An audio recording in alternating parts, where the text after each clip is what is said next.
Ladies and gentlemen, it's your old pal Snap-on Mark, and I was going through some older tools today and I came across these speeder wrenches that were my grandfather's, and I just wanted to talk quickly about these wrenches and a little bit about the influence that he had on my life and what a big impact he had on me as a tool enthusiast and a car enthusiast. First, I'd like to talk about these wrenches. Of course, these were the Milwaukee before Milwaukee, and I'm not one of those gatekeeper guys that says, you're not a real mechanic unless you use these. Obviously, you want to use whatever, the best technology is at the time, and clearly, you grab the handle and just spun them around. Pretty simplistic deal.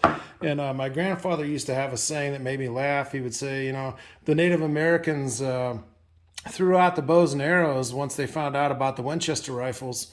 They said, hang on to a couple of them in case we need to, maybe build a fire or something. But he had no regard really for the past or antique tools or brand names or anything. And in that respect, he was the exact opposite of me. But for him, whatever he could use that would make his life the easiest to, resolve whatever he was working on in the fastest fashion, that's what he would use, And so, obviously he had these when these were the top of the line. And then as soon as air became available and, he didn't unfortunately make it to see the battery age kind of, but he wasn't like, I'm going to use these because that's what, the old timers do. It just, whatever worked the best for him.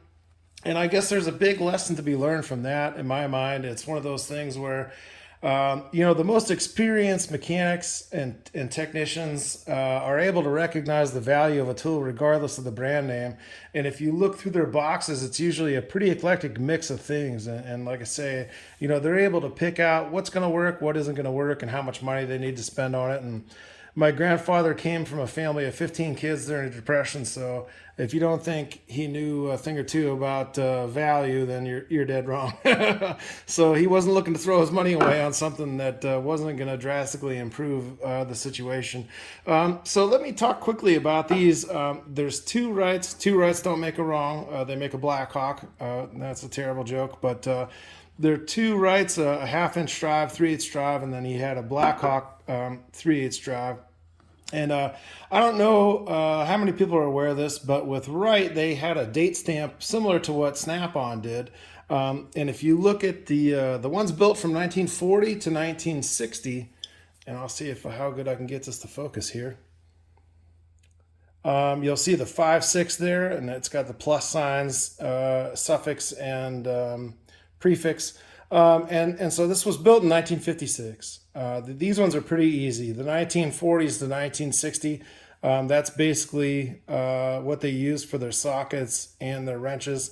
So they're easy to tell what year they were made. So that's 1956. And then after that, after 1960, from 61 to 80, they started using the alphabet.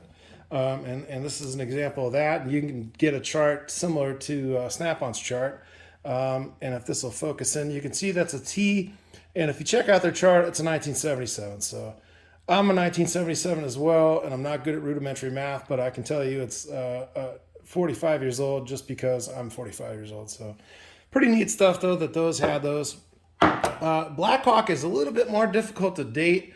And a lot of times it goes by the handle. This was like the convenience handle, and then they went to a bullet handle.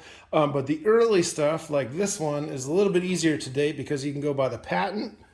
And then also where it says -1, like, okay, the patent ends in 44. So it's one of the original series of these speeder wrenches. And then the -1 is going to make it a 1941.